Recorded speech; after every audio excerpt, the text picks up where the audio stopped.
To the Last Byte, Daniel Greenfield's column for Tuesday, May 22nd, 2012.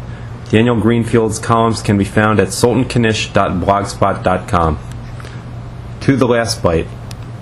The question isn't, what is Facebook worth? The real question is, what are we worth? The secret of Facebook is that there is no Facebook, just reams of user data, information voluntarily submitted by hundreds of millions of people in exchange for a free ride, which is monetized by a company that makes nothing except increasingly broken code by selling ads to companies hoping to convince consumers to buy the products manufactured by their Chinese partners. There is a tremendous generation gap between the old giants which made things and traded them to people for money, and the new generation of companies which offer connectivity services for free, build a monopoly over some element of the internet, and then squeeze companies looking to connect with consumers. Everyone is out to provide value, collect user information, and begin running ads. Behind all the flash and buzzwords is the promise of smarter and better advertising. The only thing keeping companies like Google and Facebook afloat is the same thing that used to keep magazines, newspapers, and networks afloat: advertising. And with users creating and promoting their own content, all the companies need to do is provide the connectivity tools, servers that stay up, and an interface that people can figure out. The products of this process have changed our lives, at least insofar as finding directions, having instant access to information, and being able to interact with anyone we have ever known is life-changing. But so did the original communications revolution, which brought one standard of programming into homes across an entire nation and made it possible to hear an event happening even while it was going on. The latest incarnation of the ongoing communications revolution is more flexible and less centralized than its predecessors because it no longer depends on massive corporations providing content to us. There are no more gravelly-voiced announcers telling us what to think about the Vietnam War in between commercials for sudsy soaps. Or rather, they still exist, and if you are desperate, you can find Dan Rather still blathering about Nixon and the Vietnam War on HDNet, a failed project of another dot-com billionaire, and likely the only conceivable place that might still give Keith Olbermann a job, but they don't matter anymore. Why bother spending millions developing content, whether it's a television cop show or a news anchor reporting from some officially war-torn part of the world, to pull in 1 million viewers or readers when you can let 10,000 people create their own content and pull in 1 million viewers that way, and the only cost is the physical and programming infrastructure to make it all possible? If you think there's nothing good on television anymore, that's because there's no reason to make anything good for free television anymore. Network newscasts, the New York Times, and magazines are vanity projects now. Some of these operate at a loss, the rest are battling diminishing revenues. They have no future, and the easiest way to see that is by gauging the number of new newspapers, networks, and magazines being launched. That doesn't mean Facebook is the future, it's already the past. Without an economic relationship, the only way to lock in users is by providing a vital service that can't be easily shifted. There's nothing Facebook offers that qualifies.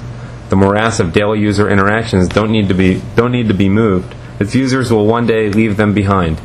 Its only staying power is user inertia, and that has no future.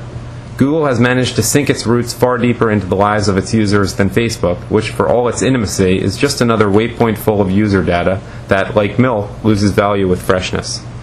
The difference between Facebook and Friendster, the cautionary tale of social networking, lies in such areas as timing, branding, and uptime. One day, in the not-so-distant future, Facebook will be another cautionary tale. That is the inevitable life cycle of even the giants, to one day serve as a cautionary tale for the next upstart with a garage story and a valuation in the billions. Facebook is just another company with a bland interface that started life as minimalistic before degenerating into digital design sprawl, and which is being heralded as the next big thing because it has a lot of users, and it has a lot of users because it's the next big thing. Break that cycle and it no longer has a lot of users or is the next big thing.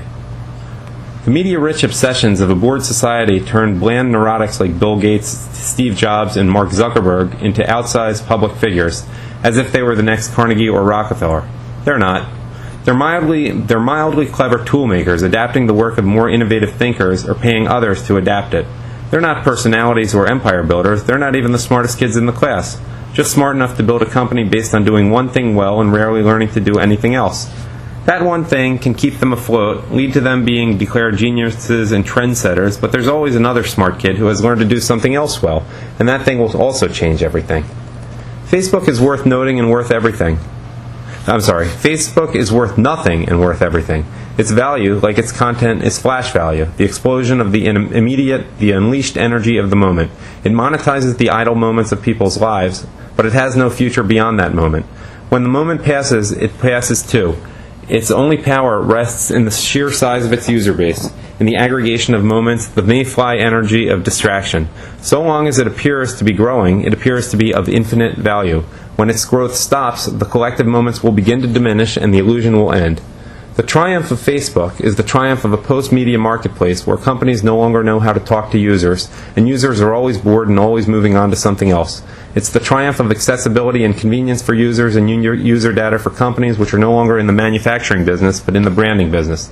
If everyone's products are being made in the same dirty alleys of China's factory towns by Chinese companies, which will, in a matter of months or years, roll out their own brand to Western consumers, the conglomerates aren't really selling products anymore. They're selling brands. The big letters on the can, the Designed to Death logo, and the whole package of emotions associated with the brand. Companies like Facebook try to lock in users with free services in order to resell those users to American companies looking to cultivate brand loyalty in order to resell those users back to the Chinese manufacturers who actually make their products. Facebook sells the ads while the company buying the ads feels confident enough about its brand value to add 10 cents more to the price of its detergent, gadget, or jeans made in the same factories and sweatshops in Asia as everyone else's. The actual product being moved in all these exchanges is you, the Western consumer being sold and resold down the digital river which flows all the way to Shanghai. Whatever new revolution is hatched in Silicon Valley, the ultimate beneficiaries are still the clean rooms of Asia where the technology that powers the revolutions gets made. Facebook and Google may come and go, and their data with them, but the manufacturers who make storing and moving the data possible are the short-term and long-term beneficiaries of every revolution. Whether Apple or Google comes out on top is of small meaning to the Chinese industrial machine. Android or iOS still run on Chinese hardware, much like Mark Zuckerberg's own genetic code will. The future doesn't belong to the revolutionaries, it belongs to the machine of revolution, and the machine of the digital revolution is not in California, it's across the ocean. The short-term benefits of technological revolutions may fall to the end users, but the long-term benefits go to the manufacturer who uses it to build up its infrastructure. Technological revolutions are toolmakers' revolutions, but the value of a tool is what you do with it. We have done all sorts of neat things with them as individuals, but the sum total of all these things is the easy road of convenience and indulgence. The time that our tools save us, we invest back into the tools, and we make more tools to do more things, but all those things involve playing with the tools. It's little wonder that the chief beneficiaries are not the toolmakers, but the toolmakers' toolmakers. Making our economy fragmented and individualistic has also made it portable and destructible, and the tycoons with their massive data caches and user habit algorithms are only making it easier to sell Chinese products to America, not vice versa. The empires, like the data, are speculative. Their value, like that of our currency, rests primarily in the perception of value. Its economy is increasingly our economy, a vast marketplace of numbers that runs on technology made in Chengdu, Huizhou, and Shenzhen. An economy of brands has no future because sooner or later the perceived value crashes, and then nothing is left but a hole where an economy once was. The end.